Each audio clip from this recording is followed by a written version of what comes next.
Tentara Pembebasan Nasional Papua Barat, Organisasi Papua Merdeka, menyatakan menyandera pilot maskapai Susi Air usai pembakaran pesawat tersebut.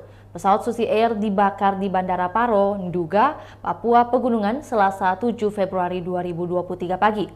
Pesawat Susi Air dibakar kelompok separatis teroris di bawah komando Egyanus Kogoya. Dari data yang diterima, pesawat tersebut berisikan 6 orang, termasuk pilot. Adapun pilot pesawat tersebut bernama Philips Max Martin yang merupakan warga negara Selandia Baru. Sementara 5 orang penumpang yakni bernama Demanus Gwijangge, Minda Gwijangge, Pelenus Gwijangge, Meta Gwijangge, dan Wetina Wei yang masih bayi.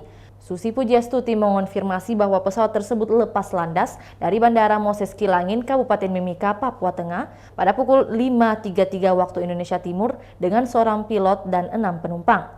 Kemudian pada pukul 7.28 waktu Indonesia Timur, manajemen Susi Air mendapat informasi bahwa pesawat dengan nomor registrasi PKBVY tersebut masih berada di Paro. Tidak lama berselang, terdapat pergerakan dari pilot yang hingga kini belum diketahui keberadaannya. Di Reskrimum Polda Papua, Kombes Faisal Ramadhani menjelaskan lokasi terbakarnya Susi Air disebut rawan dari gangguan KKB.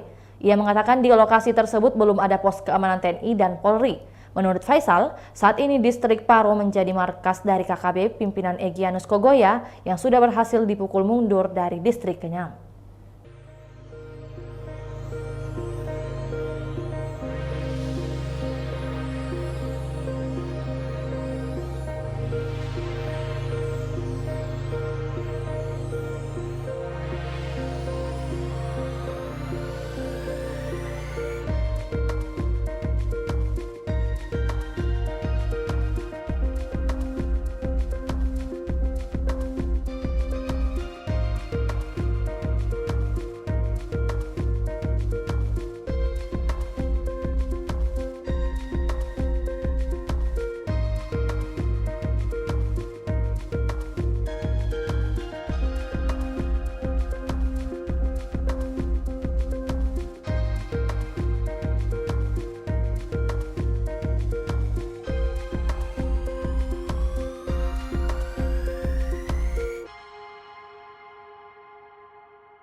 Itulah tadi berita hot news kita pada hari ini. Saksikan berita hot news lainnya hanya di kanal YouTube dan Facebook Tribun Timur.